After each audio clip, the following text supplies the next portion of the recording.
I would like to introduce the man, the myth, the legend, Matt Positron Miller.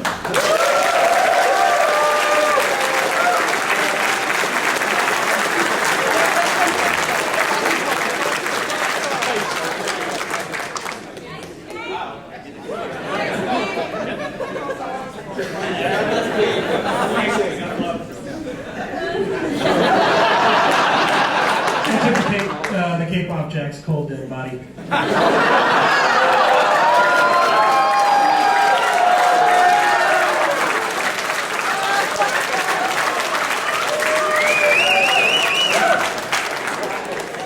So earlier this year, we were proud to announce our first real standalone, or not standalone, our first real expansion, not expand-alone, like City of Villains was, for City of Heroes, and that is Going Rogue.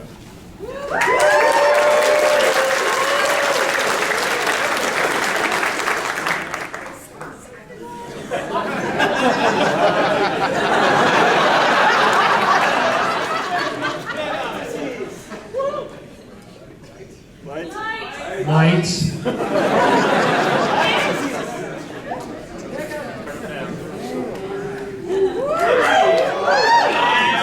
So we're going to give you a short little presentation here and talk about various parts of Going Rogue, the stuff that we are able to talk about. Throughout the weekend, there's various panels where we're going to be going into more detail on a lot of these things. Please check your schedules and make your schedules accordingly to attend the panels that you want to see. So first, we'll talk a little bit about the Going Rogue system. This is what happens and how you make your character transfer from being a hero to a villain or a villain to a hero. One of the things I want to point out is that this is not a light switch. This is not a $30 charge. This is just something. This is something you experience and you actually go through.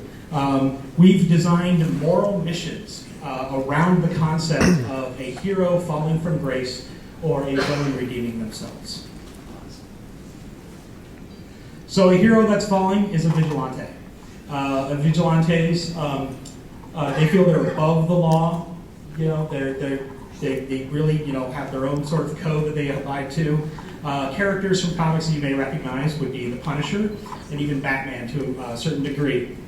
They are able to go to the Rogue Isles. They are still considered heroes, but they are able to team up with villains while they're in the Rogue Isles. But I do need to point out that the black market's only for the villains.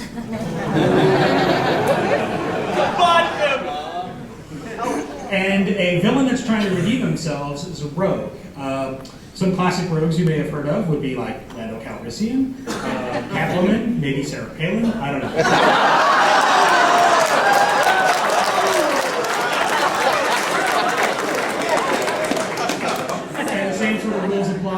While your villain is a rogue, you can go to Paragon City, team up with heroes, and do missions with them. But of course, Wentworth's check ID. So. Yeah. So we've added a couple new signature characters and really brought to the forefront one of our sideline characters and made him a signature character with the Going Rogue expansion. We wanted to exemplify the concept of a hero going bad or a villain turning good. And feature the new power sets we're going to have in the game as well. At 3 p.m. on today in this room, the Fur Room, we're going to have a panel all about the new characters, how they came about, and show you a bunch of their early concept art, things like that. So if you can attend that one, I would recommend it. Or the other panel that's at that time is also really cool.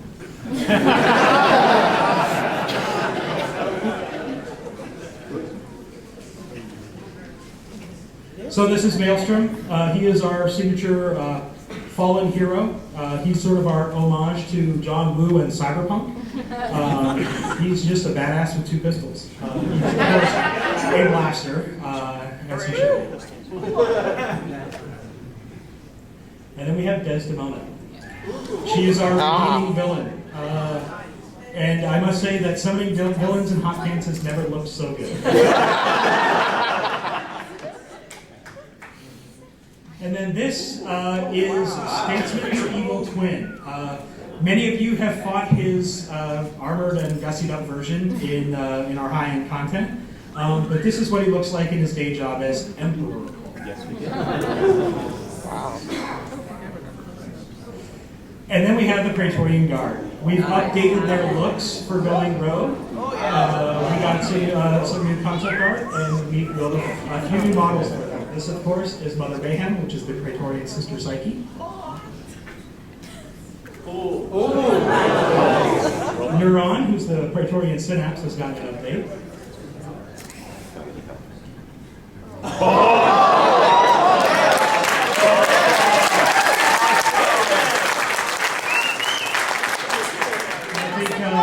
I think Back Alley Brawler the Dead was going to change his name to Marauder at some point. It's way cooler.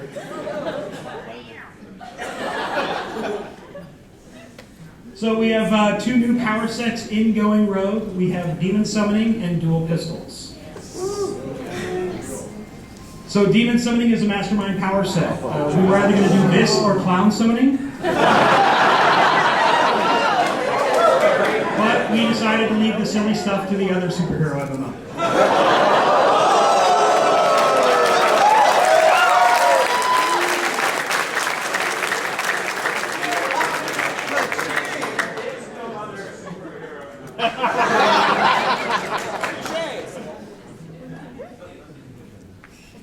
And then we have dual pistols. You'll notice that there are 3 archetypes that can use the dual pistol power set. This is one of the cooler new power sets we've done because we've added selectable ammo types, which basically change the aspect of both of the powers. Nice. And then we've got some new enemy groups because you guys all want new stuff to play.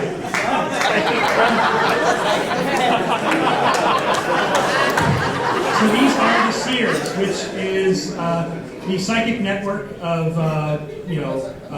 psychics that Mother Mayhem uses to monitor the city and make sure that everyone is cooperating and behaving appropriately. And then what happens when organized crime gets put down? Well, they organize even further. Yes. All of the gangs and organized crimes and yakuzas that are in Pretoria have banded together under one large crime syndicate. And then this is the Resistance. These are the rebels in Pretoria. You as a player will have an opportunity to join the Resistance and become part of their group. But of course, on the other side, we have the Pretoria Police Department, which is the first line of defense against the Resistance. And we want to make sure that this is also an available career path for anybody who starts in Pretoria.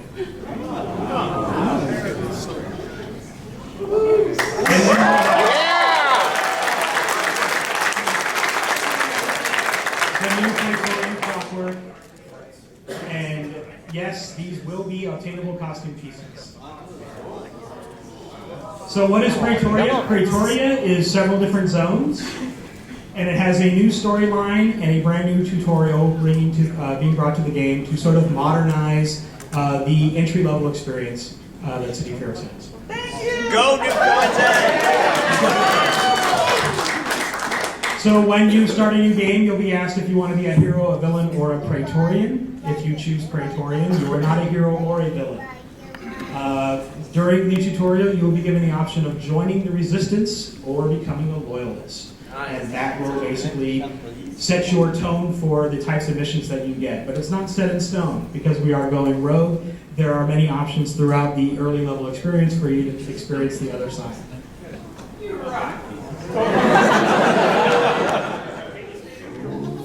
So now we're going to talk about the famous graphic upgrade.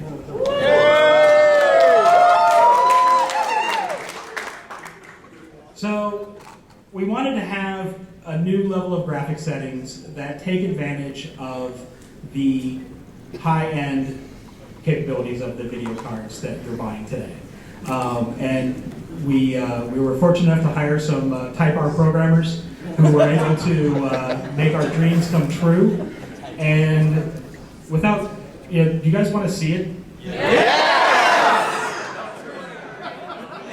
I gotta let the artist talk about that then. So I'll introduce now Ken Morse, who's the lead artist.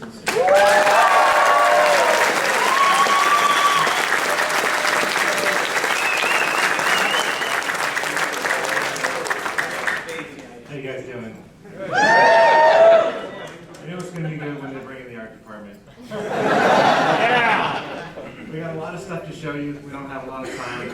I'll give you a little bit of prep before we get into the really fun stuff. The reason I'm here, I'm going to give you guys the first look that anybody's had at Pretoria and at the new Ultra Mode graphics upgrades that we've implemented for Going Rogue.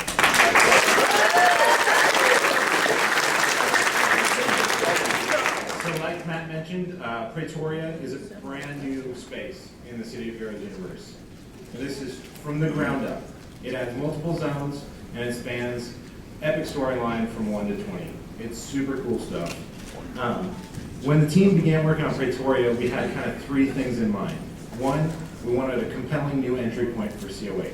We want you to be able to invite your friends and say, hey, come look how cool this game is.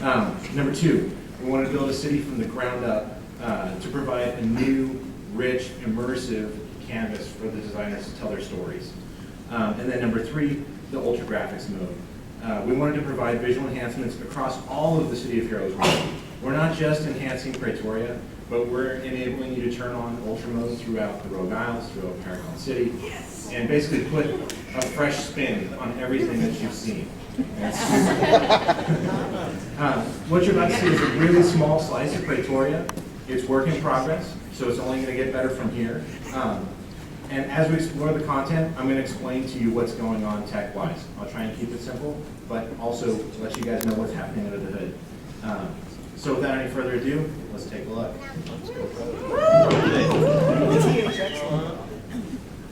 All right. So here we are. We're on the street in Nova Pretoria. Nova Pretoria is the heart of Emperor Cole's domain. In the distance, you can see Cole's Tower. This is a landmark that looms over almost every aspect of Pretoria. Anywhere you are, you know that Cole is watching, and he's ruling the city. The city surrounding is called Nova Pretoria. Nova means new. It's the newest part of Pretoria. Pretoria has several zones, and they kind of progress from the roots of the original city of Pretoria to Cole's vision of the perfect, planned out, golden city in his eyes. It's new, it's bright, it has a lot of open spaces, it's got plazas, parks, plenty of stuff to explore, but as you go a little bit further into it, you'll realize that maybe that shiny facade isn't quite what it's cracked up to be. Before we go on, I think it's important to mention that we really took the idea of Nova Pretoria to heart. Each and every street here, every building, that's what we see here. Everything that you see in this demo, save maybe the tree over there on the right, but everything else there is actually just brand new. We went from the ground up. We built roads, we built buildings, we built newspaper stands. This is a labor of love. The art team wants to give you guys the newest, coolest experience that they possibly can. All right, so let's go look at some more stuff.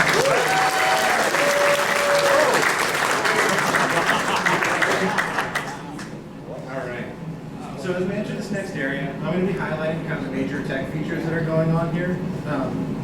The goal for this, again, was just to implement changes that will allow players with high-end hardware to really see the game in a new light. At the same time, all these things are optional. If you don't want to upgrade or you can't upgrade, you're going to be able to run this content. It's not going to exclude anybody from it. It's still going to be super cool. But if you've got the hardware to do it, it's just going to look that much more awesome. So the first feature that you'll be seeing here, you probably noticed, is environmental reflections.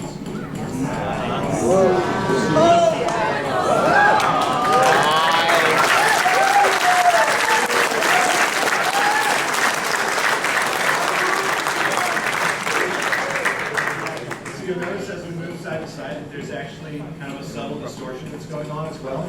This is kind of simulating the imperfections in glass that we see in skyscrapers in the real world. But that's really not the best part.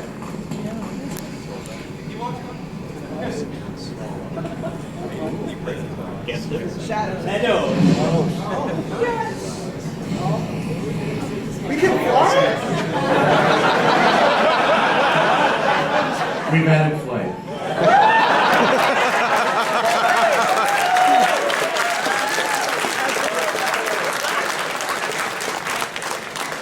I really need to explain too much here. We have character reflections as well.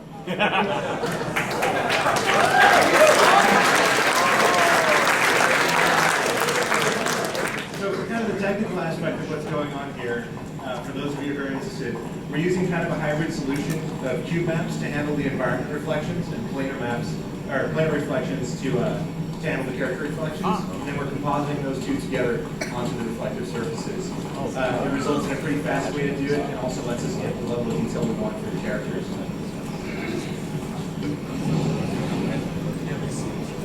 So you can see that it looks a little different than the rest of COH, even in terms of the skyline.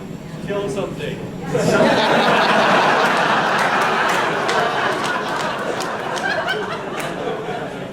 See what we can do about that. Something that you're not going to see in Pretoria, you're not going to see war walls.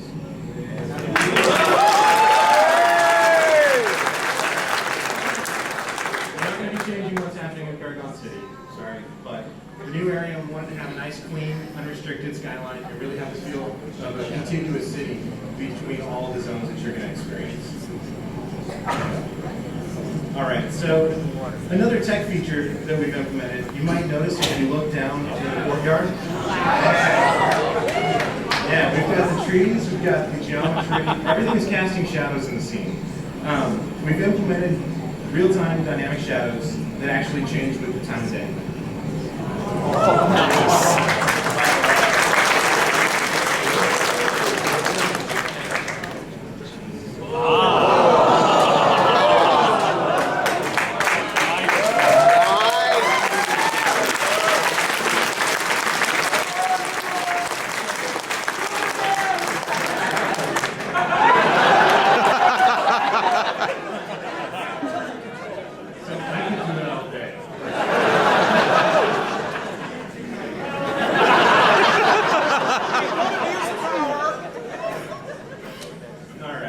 So as you can see, it really does affect the feeling of depth and realism in the city. It's something we've always wanted to do, and now the hard work can handle it, so we're doing it.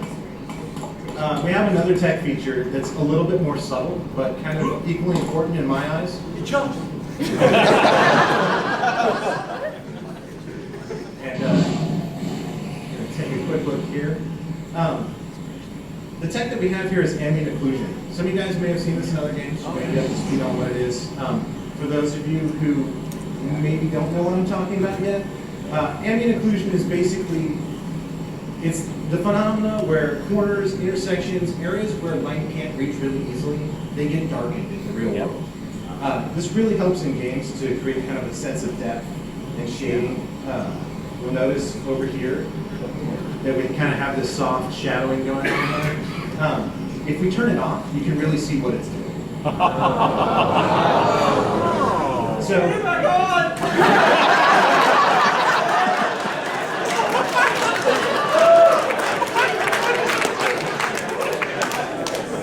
I think that with the conjunction of the shadows and the ambient occlusion working together, it really paints a compelling picture of depth on the geometry. Now, I'm going to do something painful, and we're going to turn all this goodness off. We're going to take a look. Give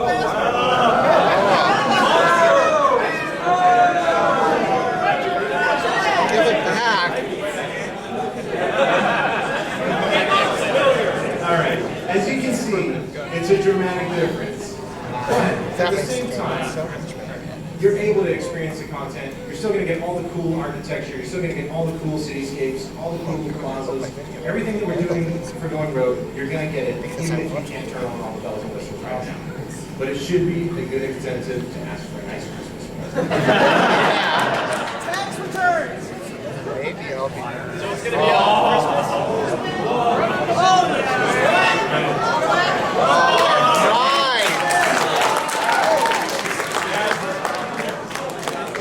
As you guys can see, we've implemented some new water tech too. So this kind of works on the same principles as the planar reflections and cube maps. So we've added a Fresnel shader, and we do have some refraction and distortion. The Fresnel lets us change the amount of reflection based on the camera angle. So when you look straight down into the water, you can see the surface below it.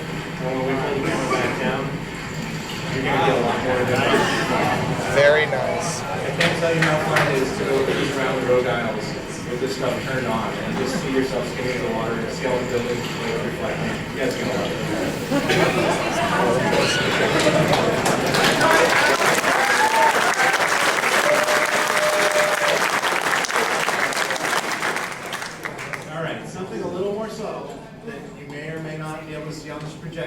but you'll definitely be able to see it at home. We've added cube map reflections to the costumes as well.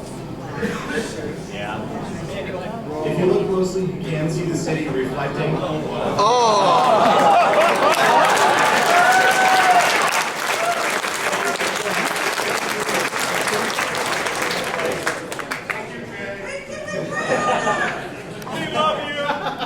This is great for things like shields, for armor, for any piece of metal, or any piece of glass that we want to put in the game that has reflection on it. You'll also notice some of our new Clockwork here. These guys are incorporated into cube maps as well. So let's talk a little bit about the Clockwork, shall we? So the Clockwork, they're a super advanced robotic set of beings that inhabit Pretoria. They're alongside the regular citizens. They do a lot of things like heavy lifting. They do maintenance. They take care of the city. They're basically kind of the servant class in Pretoria. Pretty much, they don't mess with you if you don't mess with them. Mess with it.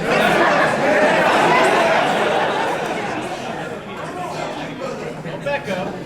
So what do you think? Should we aggro this band? Do it now. Maybe we should check out one of the new power sets.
Doves.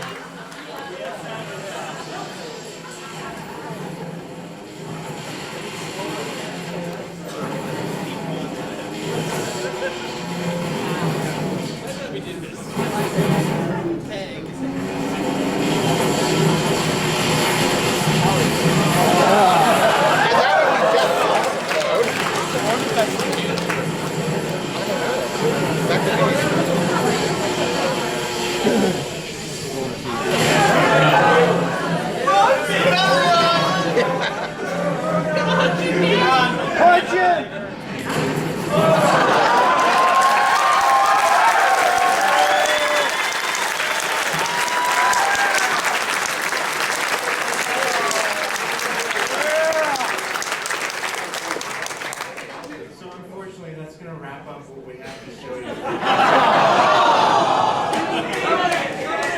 If you like what you saw, please.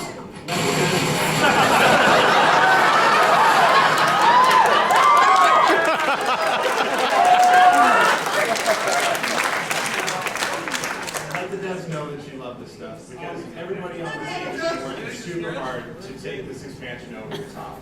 I mean, everything in here is labor of love. We do it for you guys. We do it for these moments when we can see you guys enjoying it. So, we love this stuff!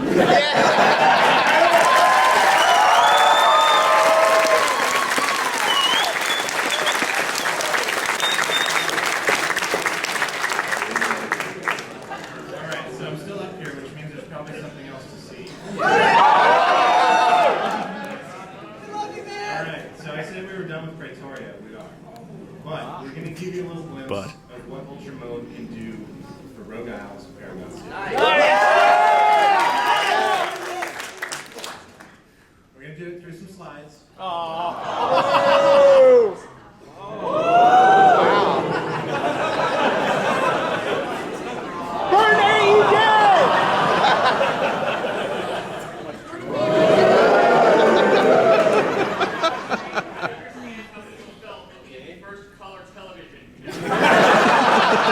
I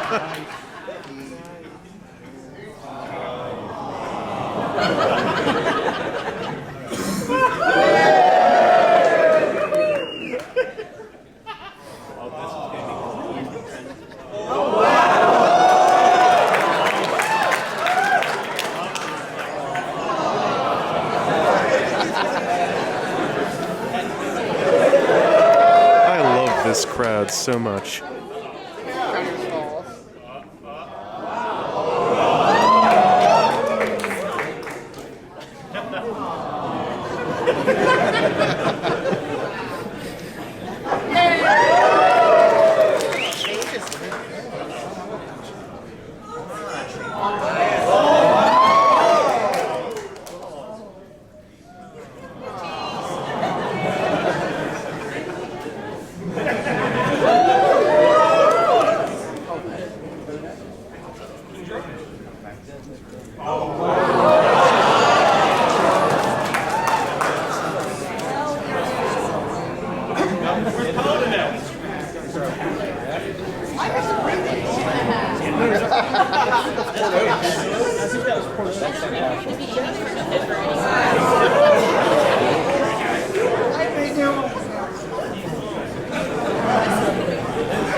All right, so that's all we've got for you right now, but we've got some great things in store. So thank you, everybody.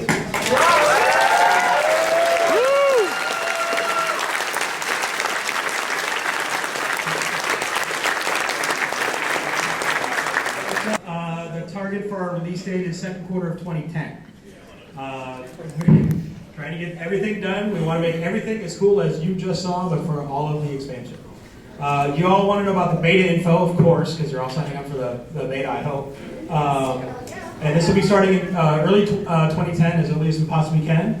We have several waves to be added, and the waves will continue up to the launch. And we're pulling the waves, including our friends and family for the studio head, studio people. That's the really rough. You really don't want to play that version.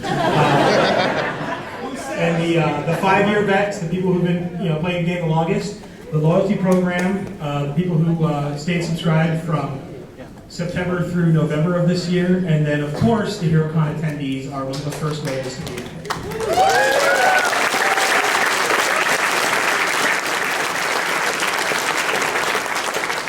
How are we doing on time?